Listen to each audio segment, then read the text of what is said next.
19 years old. After the Panama Papers revelations,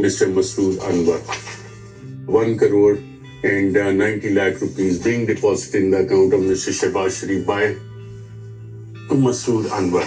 Now,